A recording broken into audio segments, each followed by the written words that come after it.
Hi, my name's Emily, and I like to think I'm funny. I enjoy making people laugh, whether it's with me or, as it mostly is, at me. And making people smile and light up is a really cool thing to do. But lately it's been hard to find the funny side of society.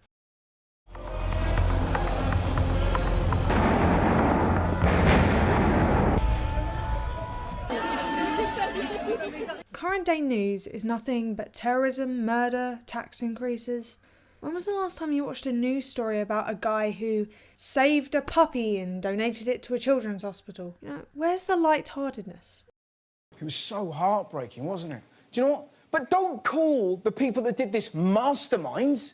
They're not masterminds. ISIS are hypocritical cowards. Think about it. They want to take us back to when the Quran was written, the 7th century. And how do they do that? By using rocket launchers, Facebook, Twitter, mobile phones and bombs. You didn't have those in the 7th century, did you warmongering pricks?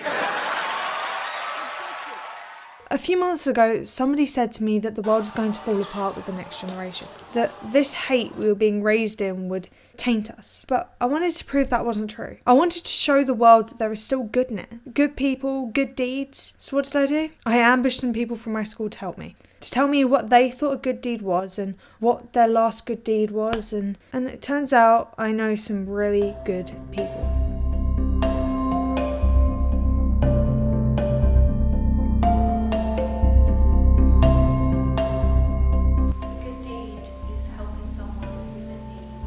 Something that helps other people.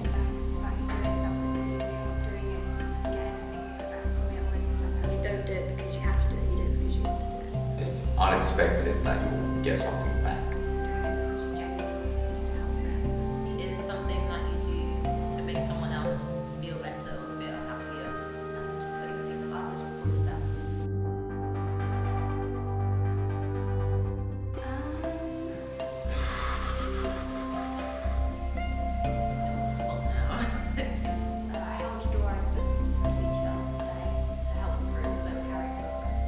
I was helping my mum prep for her debut and she was very stressed out.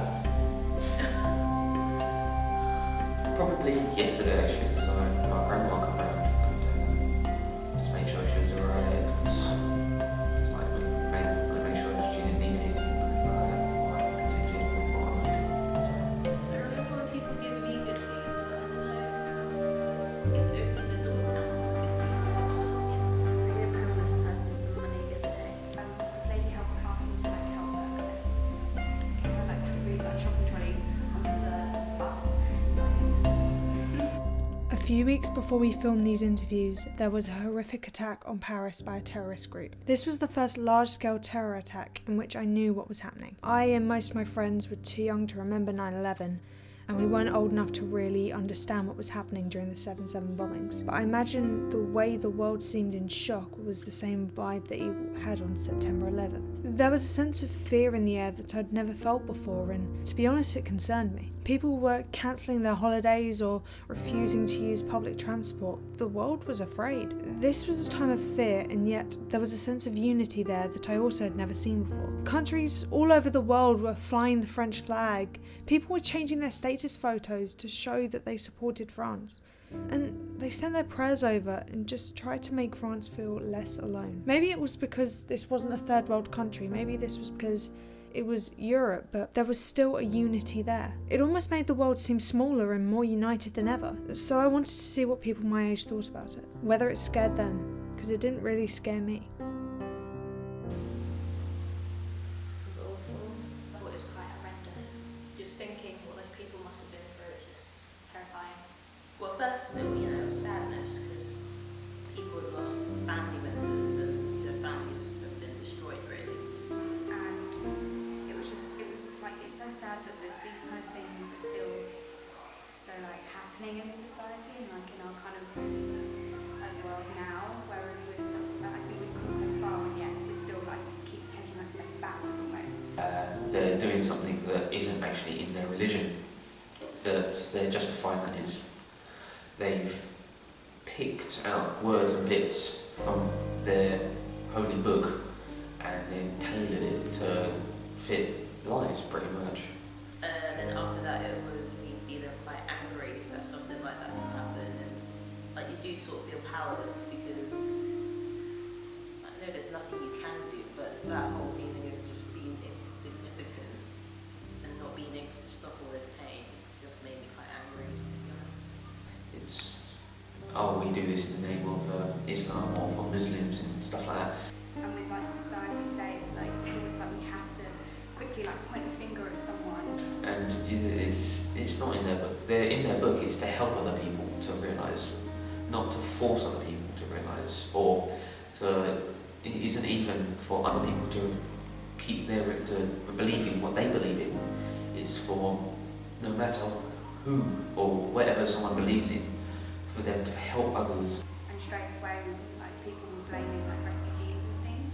And I think it's just so sad that as a society we just have to find someone to blame, and we just immediately blame like unreal weak people.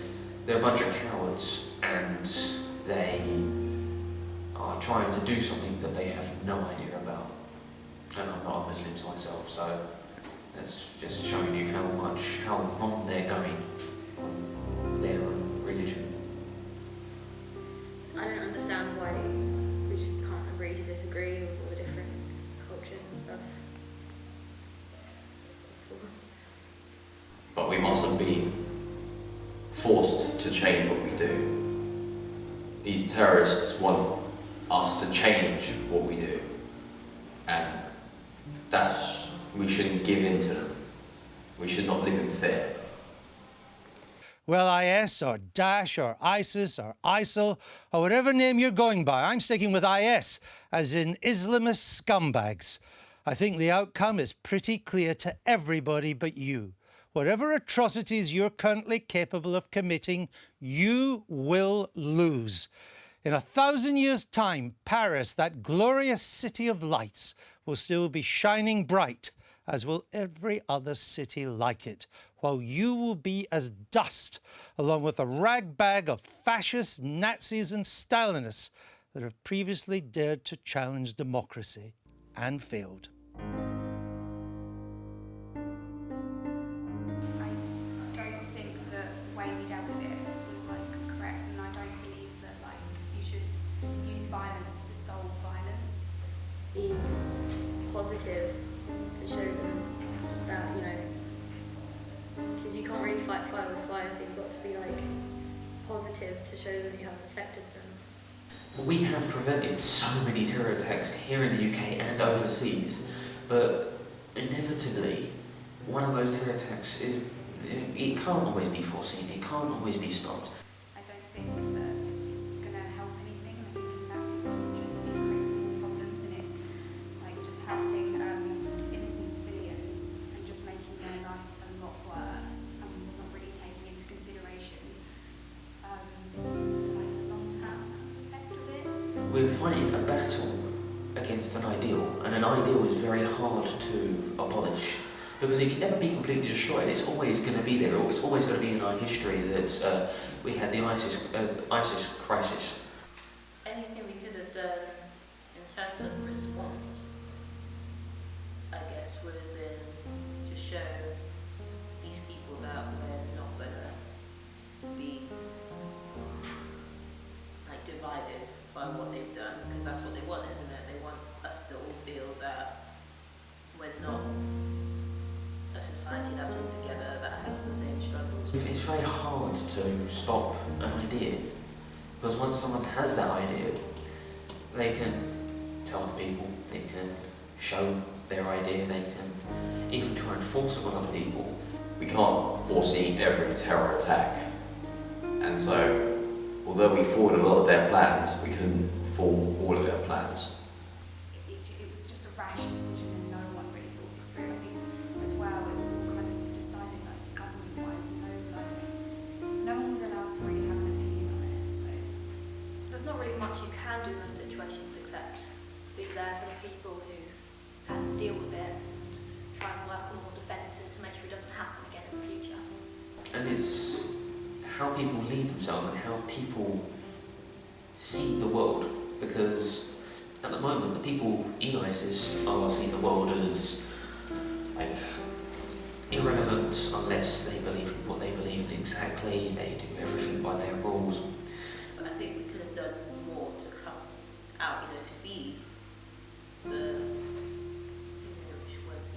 cohesive society that we are.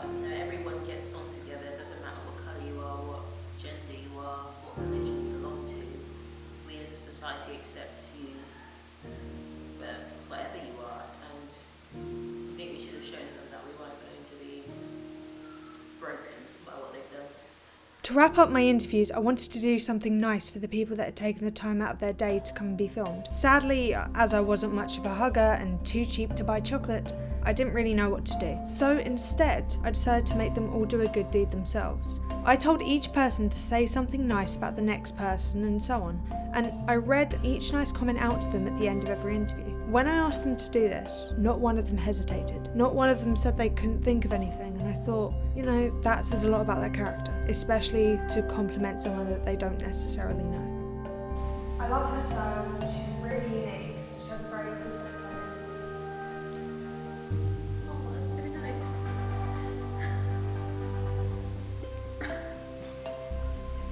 He has a great sense of humour and a really nice guy, very, very sweet. Okay, that was all.